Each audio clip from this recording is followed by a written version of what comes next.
Picture this. The year is 1789. A man sits down at a writing desk somewhere in London, England. He dips his pen in ink. His hands have felt iron shackles. His lungs have breathed the rotting air in the hold of a slave ship. He has been bought and sold more than once. He has crossed the Atlantic Ocean in chains. And now, after everything, he is free. And what does he choose to write? He does not open his book with rage. He does not open it with despair. He opens it with something that nobody expected. He writes that before the slave traders ever came for him, his people back in West Africa were already living by laws that sounded almost identical to the laws of ancient Israel. Circumcision on the 8th day after birth, blood sacrifices, first fruit offerings to God, ritual purification after touching a dead body, strict dietary laws. He lists them one by one, and then he asks a question that nobody in the British Empire had a clean answer to. He asks, could it be that my people are connected to the ancient Hebrews? That question went into one of the best-selling books of 1789, and it was quietly buried for nearly 200 years. Today, we are going to dig it back up, because what Olaudah Equiano wrote in that book is not legend, not myth, and not speculation. It is a first-hand eyewitness account from a man who lived inside that culture before the slave ships ever arrived. And once you hear what he actually wrote, you will understand why certain people in power needed that account to disappear.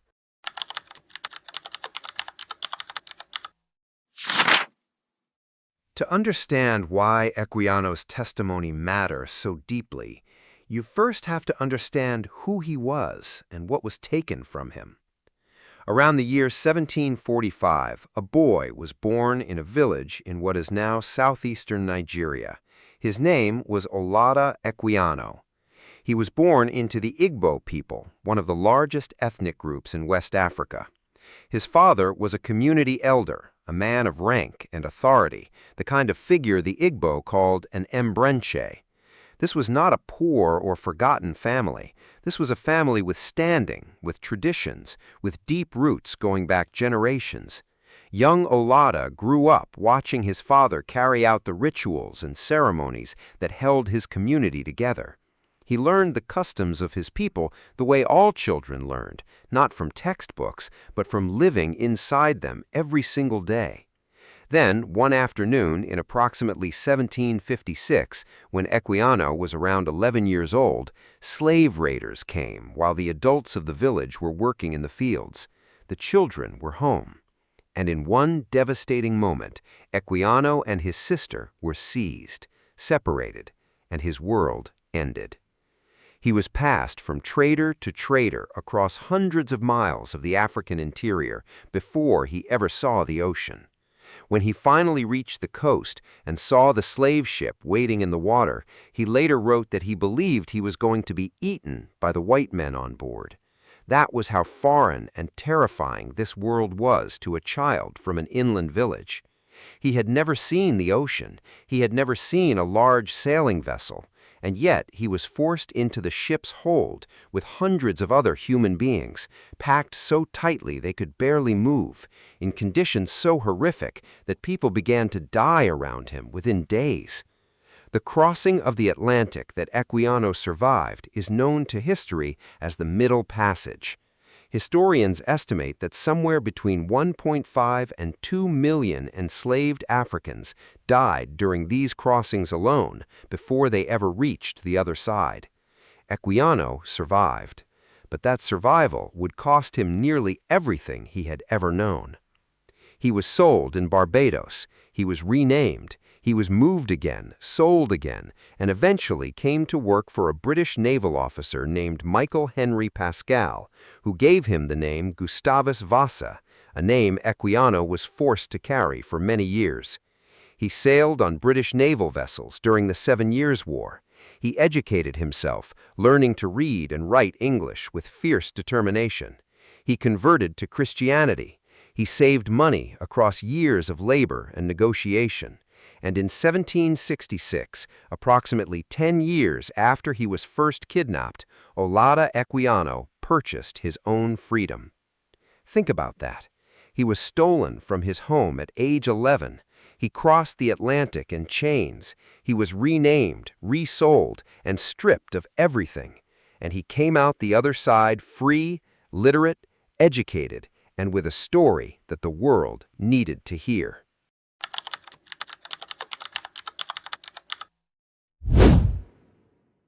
For the next 2 decades after gaining his freedom, Equiano continued traveling, working, writing, and thinking.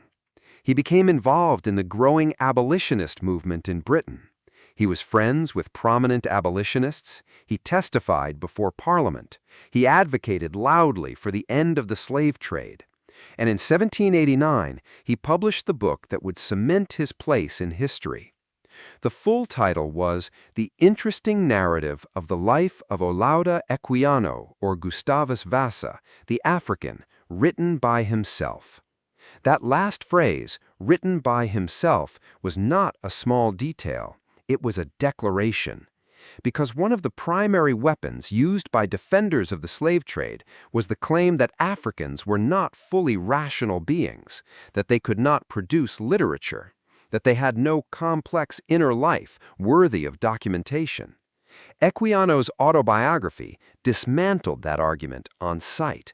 Here was a man who had been enslaved, who had been stripped of his name, who had crossed the Atlantic in chains, and who had written an eloquent, detailed, philosophically sophisticated account of his own life in the English language. The book was a literary and political earthquake. It went through 9 editions in his lifetime. It was read across Britain, Ireland, and the American colonies. It was serialized and distributed by abolitionist organizations. Equiano himself traveled across the British Isles to promote it, giving speeches and selling copies. He became famous. He became one of the most recognized black voices in Britain. He married an Englishwoman named Susanna Cullen in 1792. He had a family. But here is what most modern discussions of Equiano leave out. They focus on his account of the slave trade, on his descriptions of the Middle Passage, on the brutal conditions he witnessed. And those sections are important. They are among the most powerful eyewitness accounts of the slave trade that exist. But there is another section of that book that tends to get passed over quickly, and it may be the most historically remarkable section of all. In the early chapters of the narrative, before he ever describes the slave ship, Equiano describes his homeland. He describes the Igbo people, their government, their culture, their economy, their music, their food. And he does something that no other enslaved African writer had done in published English literature up to that point.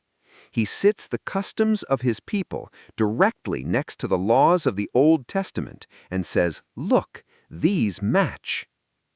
And he is specific. He does not speak in vague poetic language. He lists customs one by one and cites chapter and verse. This is not a folk tale passed down through generations. This is a first-hand account from a man who lived inside that culture, written in one of the most widely read books of the entire 18th century.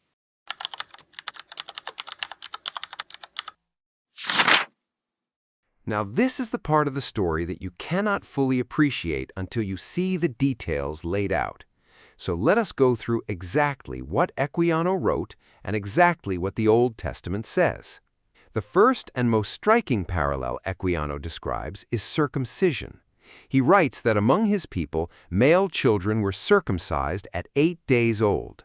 Not at birth, not at some later age of initiation, 8 days. If you open the book of Genesis, chapter 17, verse 12, you will find God instructing Abraham that every male child shall be circumcised when he is 8 days old. The same instruction appears again in Leviticus chapter 12. The 8th day is not a coincidence. Across cultures and across history, circumcision practices vary enormously in timing. Some cultures perform it at birth, others at puberty, others at marriage. The specific detail of the 8th day is a distinctive marker, and Equiano says his people observed it. The man grew up there. He saw it. Now here's a question worth sitting with.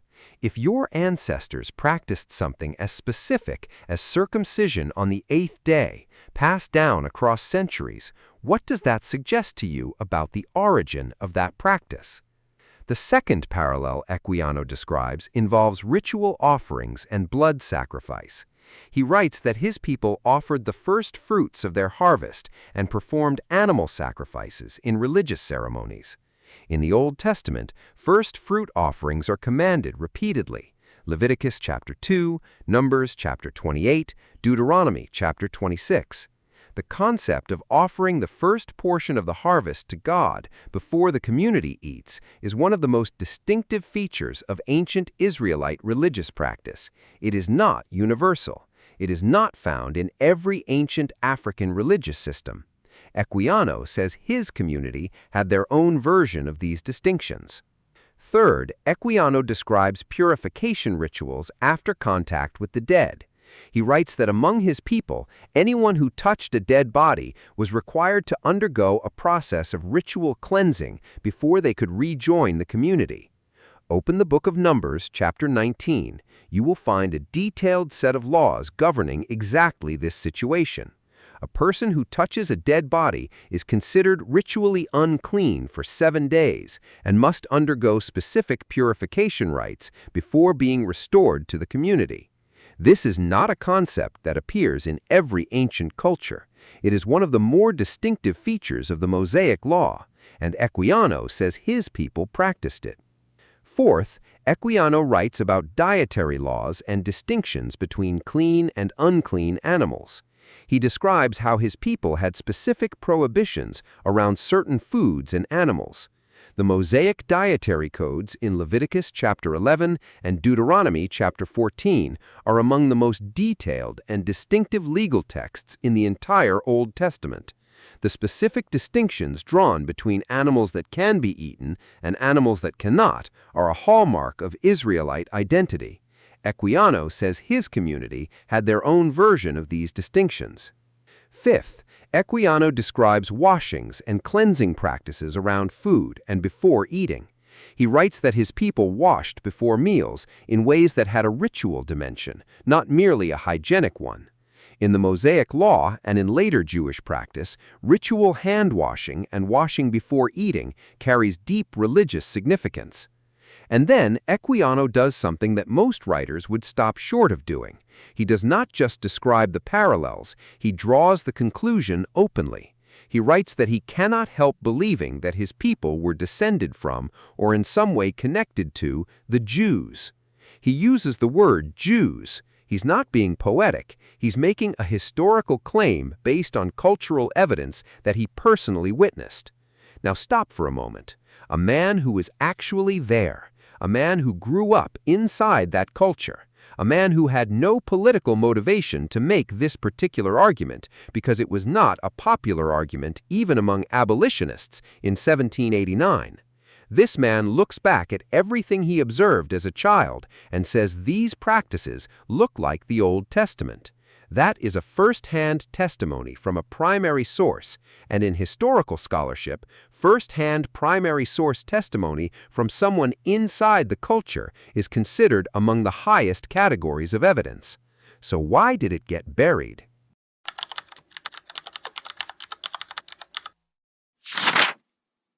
To understand why Equiano's cultural claims were systematically ignored, you have to understand the intellectual and economic environment of 1789 Britain. The slave trade was the economic engine of the British Empire at this point. It was not a fringe industry. It involved some of the wealthiest and most powerful families in the country. Cities like Bristol and Liverpool had been built up on wealth generated directly through the buying and selling of human beings. The insurance industry, the banking industry, the sugar and cotton economies of the Caribbean and the American colonies, all of it was connected to the slave trade by visible threads of money and commerce. Ending the slave trade was not just a moral question, it was a financial catastrophe for a specific class of very powerful people. For the slave trade to continue operating with social legitimacy, it required a specific ideology. That ideology had to answer one basic question: how do you justify enslaving a human being? The answer that the slave trading system had constructed through decades of sermons, pamphlets, legal arguments, and eventually scientific-sounding texts was that Africans were a fundamentally different and lesser category of human, not quite equal, not quite fully rational, not quite fully capable of civilization in the European sense, subhuman in the logic of the system, even when nobody used that word quite so plainly. Now imagine what happens to that ideology if Equiano's cultural argument is taken seriously. If the Igbo people, and by extension other West African peoples, preserved practices that can be traced directly to the ancient Hebrews, then you have a direct line connecting the enslaved people in the hold of the ship to the people of the Old Testament, the same people that every Christian in Britain claimed as their spiritual ancestors, the same lineage that sat at the foundation of European religious identity. If the enslaved Africans were Hebrews, or descended from Hebrews, or connected to the same ancient covenantal tradition, then every theological and moral argument used to justify their enslavement collapsed at the roots. This is not a small problem for the slave trading class. This is an existential problem. Because the people sitting in those churches every Sunday, the people being told that slavery was acceptable in God's eyes, were also the people reading the Old Testament. And the Old Testament had very specific things to say about enslaving the people of Israel. It had very specific things to say about the treatment of those who carried the covenant. If the connection Equiano was describing was real, or even plausible, the entire moral architecture of colonial slavery had to be rebuilt from the ground up. So the easier solution was simpler: dismiss it, ignore it. Focus on the parts of Equiano's book that could be used for the abolitionist argument as it was already constructed: the brutality of the Middle Passage, the violence of the plantation system, the humanity of the individual, and quietly set aside the chapters where he talks about Igbo customs that sound like Leviticus. That is what happened. Equiano's narrative became famous. Equiano himself became a celebrated figure, and the specific cultural argument in the early chapters of his book was treated for nearly 200 years as an interesting curiosity, an overreach, a romanticized comparison from a man understandably eager to dignify his people.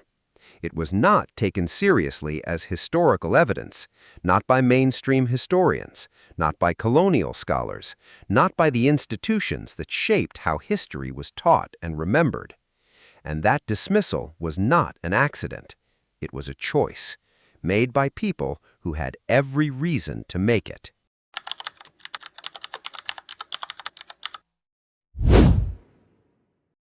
Now, if you have been following this channel for a while, you know that Equiano's testimony does not stand alone. In previous episodes, we have looked at other threads in this same wider story. We examined the 1611 King James Bible translators and what their own linguistic notes suggested about African connections to Hebrew. We looked at DNA evidence from Oxford researchers exploring ancient migration patterns. We explored Ibn Khaldun's 14th century writings, which described communities in North Africa preserving practices that echoed Israelite traditions. We have looked at the transatlantic slave trade through the lens of Deuteronomy chapter 28 and at ship manifests that raise questions historians have not fully answered. Each of those threads comes from a different direction. Each one is a separate line of inquiry. What makes Equiano's account different from all of them is the nature of the source. Every other thread is external observation, a European linguist looking in from outside, a DNA study running samples through a database, a medieval Arab historian writing about peoples he observed from a scholarly distance. Equiano is none of those things. Equiano is an insider. He is a man who was born into the culture, who grew up inside it, who absorbed its practices the way you absorb the air of your childhood home. And he is literate, educated, and writing in English in 1789 in one of the most widely circulated books of his era. There is no translation problem. There is no intermediary interpretation. He is telling you directly what he saw. And the details he gives are precise enough to be checked. That is the remarkable thing.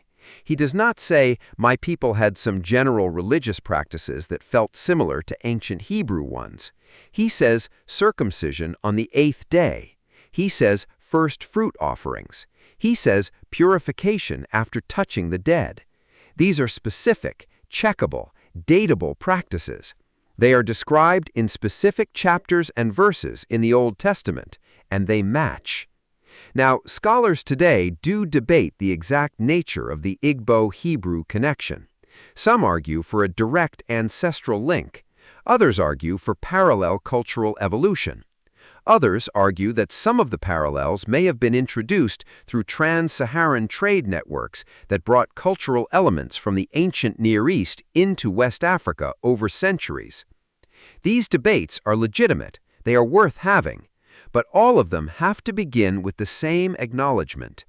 Equiano described these practices, he lived them, and they match the Old Testament with a specificity that cannot be dismissed as coincidence or poetic license. The more important question is not whether we can prove the exact historical mechanism by which these parallels came to exist.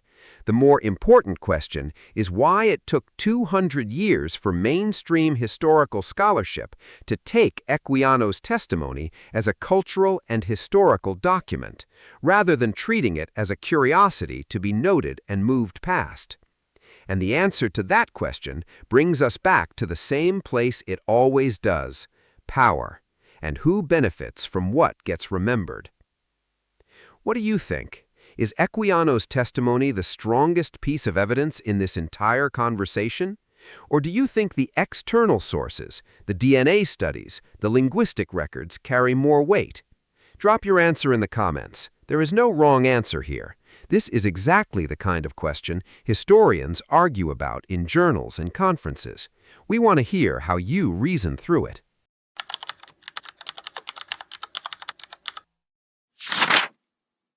Let us go back to that desk in London, 1789, the pen in his hand. Equiano is 54 years old, though he may not have known his own age with certainty, because that kind of record was not kept for kidnapped children from inland African villages. He has survived things that should have destroyed him. He has built a life out of wreckage. He has a wife, a family, a career as a writer and activist, and he is in the final years of his life. He will die in 1797, just 8 years after his book is published. He does not write his book to become famous, though fame comes. He does not write it to make money, though the book sells. He writes it because he wants the world to understand something, not just what was done to his body, but what was taken from his people. Not just the physical freedom, but the identity, the history, the continuity with something ancient and sacred.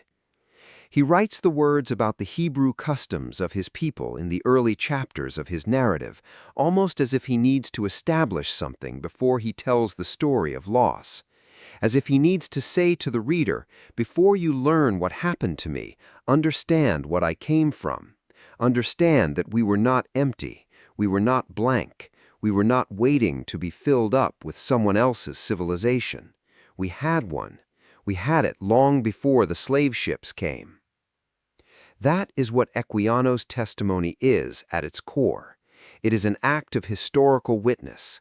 It is a man saying, I was there. I saw this. These were the customs of my people. Write it down. Remember it. Do not let it disappear. And for a very long time, the world did let it disappear, or tried to. But here we are, in 2025, still reading Olaudah Equiano's words, still asking the questions he raised, still following the thread he left behind in the only way a person who has had everything taken from them can leave anything behind: through language, through testimony, through a book that has never gone out of print. Here is the question we want to leave you with today.